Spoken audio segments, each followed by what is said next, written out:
Bhavani Prasad Mishra is known for his ability to paint a picture with a lot of graphic detail. So अगर आप उनकी सतपुड़ा के घने जंगल पढ़ें या सुने तो आप very effortlessly you'll be transported to the forests of Satpura in central India. So Sannata is the poem that I was planning to read today. So Sannata में भी वही very powerful visualization या चित्रीकरण की प्रक्रिया आप देखेंगे, पर साथ में इस कविता में कि इसकी एक विशेषता ये है कि इसमें एक कहानी भी बताई जा रही है। बिंबीकरण के जरिए कवि आपको इस कहानी में शामिल कर लेता है, and this type of storytelling is very difficult to achieve in any poetry.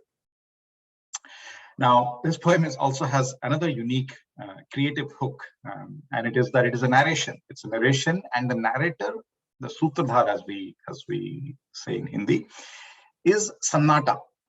So Sannata, as we all know, Sannata means silence, but it's not any silence. Sannata has an eerie, uncanny, almost a ghostly connotation to it.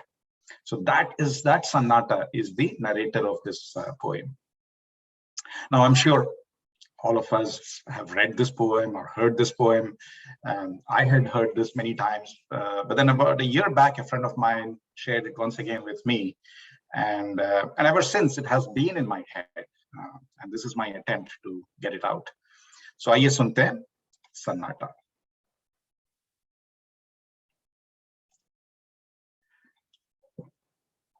तो पहले अपना नाम बता दूं तुमको, फिर चुपके चुपके धाम बता दूं तुमको। तुम चौंक नहीं पड़ना यदि धीरे धीरे मैं अपना कोई काम बता दूं तुमको। कुछ लोग भ्रांतिवश मुझे शांति कहते हैं, निस्तब्ध बताते हैं, कुछ चुप रहते हैं। मैं शांत नहीं, निस्तब्ध तो क्या हूं? मैं मौन नहीं हूं, मुझ में स्वर रहते हैं। कभी कभी मुझ में कुछ छल जाता है, कभी कभी मुझ में कुछ जल जाता है। जो चलता है वो शायद हो मेंढक हो, या जुगनू है जो तुमको छल जाता है। मैं सन्नाटा हूं, फिर भी बोल रहा हूं। मैं शांत बहुत हूं, फिर भी डोल रहा हूं। ये सरसर, ये खड़खड़ खड़ सब मेरी है ये रहस्य, मैं इसको खोल रहा हूं।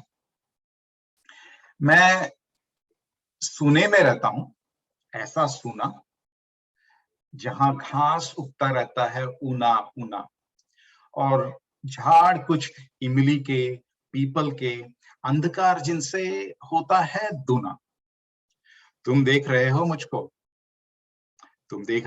जहां खड़ा हूं, तुम देख रहे हो मुझको जहां पड़ा हूं।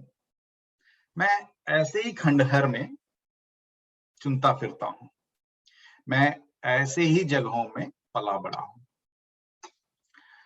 हाँ, यहाँ किले की दीवारों के ऊपर, नीचे तलघर में, या समतल पर, भू पर, कुछ जनश्रुतियों का पहरा यहाँ लगा है, जो मुझे भयानक कर देते हैं छूकर। कुछ जनश्रुतियों का पहरा यहाँ लगा है, जो मुझे भयानक कर देते हैं छूकर। तुम डरो नहीं, डर वैसे कहाँ नहीं है, पर खास बात कुछ डर की यहां नहीं। एक बात है, वो केवल ऐसी है, कुछ लोग यहां थे, अब वे यहां नहीं है। तुम डरो नहीं, डर वैसे कहाँ नहीं है, पर खास बात कुछ डर की यहां नहीं है। बस एक बात है, वो केवल ऐसी है कि कुछ लोग यहाँ थे, अब वे यहाँ नहीं है। यहाँ बहुत दिन हुए, एक थी रानी, इतिहास बताता नहीं उसकी कहीं कहानी। वह किसी एक पागल पर जान दिए थी उसको केवल एक यही नादानी। ये घाट नदी का ये घाट नदी का अब जो टूट गया है, ये घाट नदी का अब जो फूट गया है, वो यहीं बैठकर रोज रोज गाता था। अब यहाँ बैठना उसका छूट गया है।